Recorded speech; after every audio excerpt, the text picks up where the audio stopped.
Hello दोस्तों, तो कैसे हैं आप सभी। सबसे पहले नमस्कार, आदाब, सत श्री अकाल। वेलकम करता हूं सभी का फ्यूचर सर पे ब्रिगेड्स नॉलेज राइडर। दोस्तों, आज है 18 मई 2023। तो 18 मई 2023 तक के जितने भी इंपॉर्टेंट और मेन इकोनॉमी अपडेट्स हैं उसके बारे में हम लोग इस वीडियो में डिस्कस करेंगे। तो चलिए बिना देर के वीडियो को स्टार्ट करते हैं।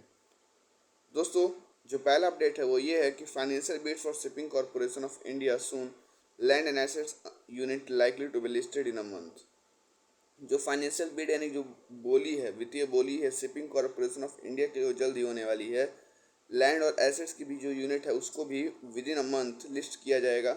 उसको भी लिस्ट किया जाएगा, ठीक है। तो जो कुछ की पॉइंट्स हैं जिसमें कि पहला है कि जो सरकार है वो state on shipping corporation of India land and assets limited को जो है इसकी बोली एक महीने के अंदर ही अंदर क्या करने वाली, पहले तो उसको लिस्ट करने वाली है एक महीने के अंदर अंदर, और paving the way for privatization of the country largest shipping firm soon. ये देश का सबसे बड़ा शिपिंग फर्म है और इसका बहुत जल्द ही क्या होने वाला है, प्राइवेटाइजेशन होने वाला है। Government intends to invite financial bid for its entire 63.75% stake in shipping corporation of India.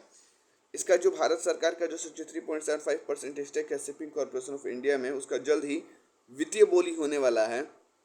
After the demerge entity SCILAL यानी कि shipping corporation of India land and asset limited list होने के बाद, डिमर्ज एंटिटी इसको list होने के बाद इनका क्या होने वाला है, इनका 63.75% जो स्टेक है उसकी बोली होने वाली है, उसका फाइनेंशियल बिड होने वाला है। तो एक तरीके से क्या हो रहा है, एक तरीके से प्राइवेटाइजेशन हो रहा है SCI के शिपिंग कॉरपोरेशन ऑफ इंडिया का। SCILL was created by hiving of the non-core assets of SCI, which owns and operates about one third of country's total cargo ship tonnage। जो देश का टोटल कार्गो शिप है उसका एक तिहाई हिस्सा ये SCI जो है, SCILAL, ये क्या करती है, ऑपरेट करती है। The demerger of SCIL was approved by Ministry of Corporate Affairs in February this year and the process was completed in March। जो ये SCIL का जो डिमर्जर है इसका approval ministry of corporate affairs in फरवरी में ही हो गया था, मतलब फरवरी में इस साल इसका अप्रूवल हो गया था और उसका प्रोसेस कंप्लीट मार्च में ही हो गया था। गवर्नमेंट अब डिसइन्वेस्टमेंट करेगी कुछ कंपनीज और कंपनीज कौन कौन से जिस पे की डिसइन्वेस्टमेंट करेगी हमारी सरकार, हमारी भारत सरकार।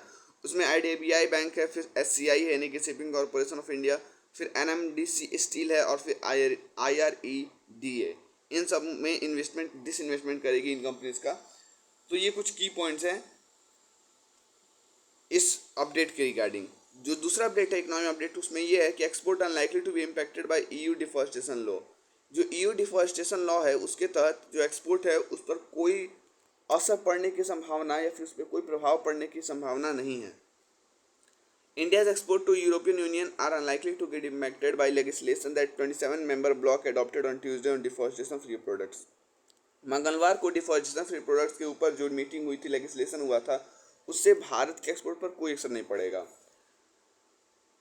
However, New Delhi will work on mutual recognition of certification with EU as यानी कि European Union as India's afforestation performance is better than many countries. क्योंकि भारत का जो एफॉरेस्टेशन परफॉर्मेंस है वो अन्य देशों से काफ़ी बेहतर है और इसका जो फॉरेस्ट कवर है वो कुछ सालों में बढ़ा भी है। भारत का जो फॉरेस्ट कवर है वो कुछ सालों में बढ़ा भी है।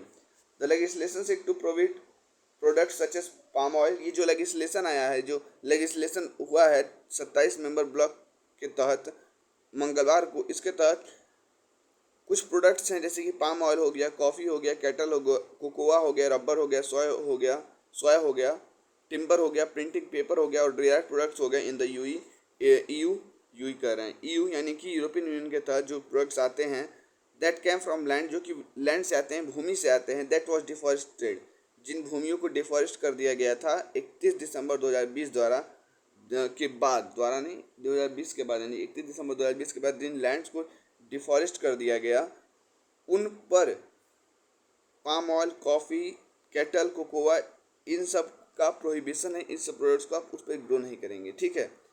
तो ये कुछ अपडेट्स हैं रिगार्डिंग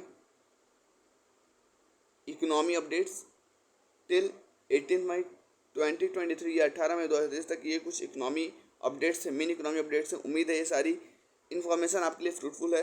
अगर वीडियो अच्छी लगे तो वीडियो को लाइक कीजिएगा। चैनल को अभी तक आपने सब्सक्राइब नहीं किया, चैनल को सब्सक्राइब करके बेल आइकन को दबाएं ताकि जो भी अपडेट्स हमारे चैनल पर आए कहीं आपसे मिस ना हो जाए। तो तब तक के लिए बने रहिए फ्यूचर सर्वर के साथ, फिर वेट्स नॉलेज राइडर, एंड तब तक के लिए आप सभी को हमारी टीम की तरफ से धन्यवाद।